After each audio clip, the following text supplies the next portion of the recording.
All right, what's going on, guys? It's been a minute since I've done a video on the tiebreak series. At this stage, we still have basically zero information, apart from what we saw earlier in the year, where they just did a little bit of a trailer when Nacon, however how you pronounce the name of the publisher, when they showed the fact that a new tennis game was being made by Big Ant, as well as a Rugby World Cup game, which, as far as I know, the Rugby World Cup game, considering the Rugby World Cup is on at the moment, isn't coming out until possibly January. So that's a big fail, considering it's meant to be based on the World Cup, which is happening at the moment. But yeah, it really does feel like Big Ant has bitten off way more than they can chew this year, because it's meant to be four games releasing this year. AFL 23, which initially released, I believe it was April. So I think it was a couple of weeks into the season, so a little bit after what they'd planned, but it didn't release on Xbox Series X at all until recently. There was for some reason there was a massive delay for Xbox players. I really don't understand why. It's a bit strange that other platforms seemingly came out more or less on time, and then one, of the two major consoles has been forced to wait pretty much 5 months until they can even get their hands on it. But I mean, if anyone's wondering, AFL 23 was an absolute mess on launch, and it continued to be a mess for quite some time after launch. I haven't played it personally, but I've watched some other people's videos and seen a lot of the feedback and things like that, and even quite loyal Big Ant fans have sort of started to turn on them,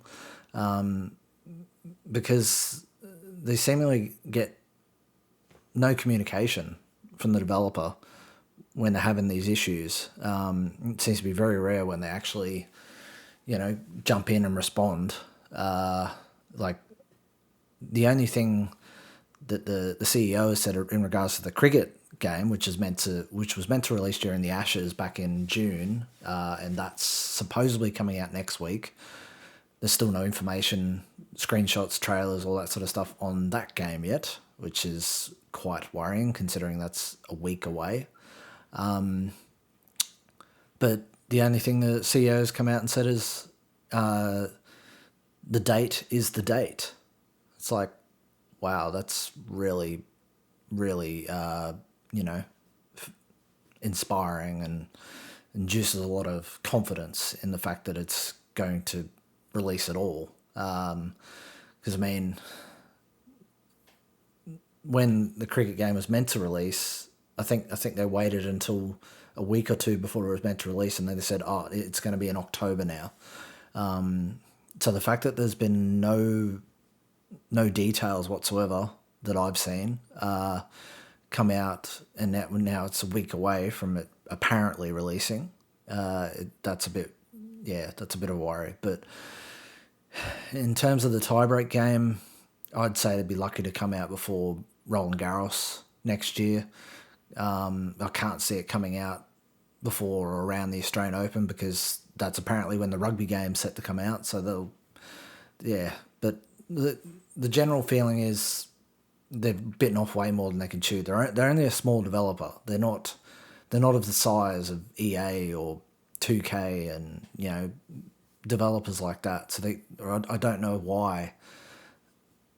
The only thing I can think of is they just want money, quick cash, and just hope that people go out and buy their games, just based on the fact that there's not really any other games for these sports. Like tennis, we've got no other options, particularly on consoles. There is options on PC with like Tennis Elbow and Full Ace and things like that, but outside of that, that's really all there is.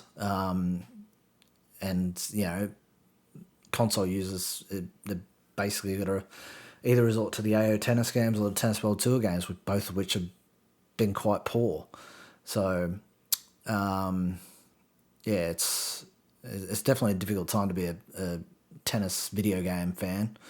I mean, like the academy and things like that is all well and good, but if the gameplay is not really there, it makes it difficult to really enjoy these types of games.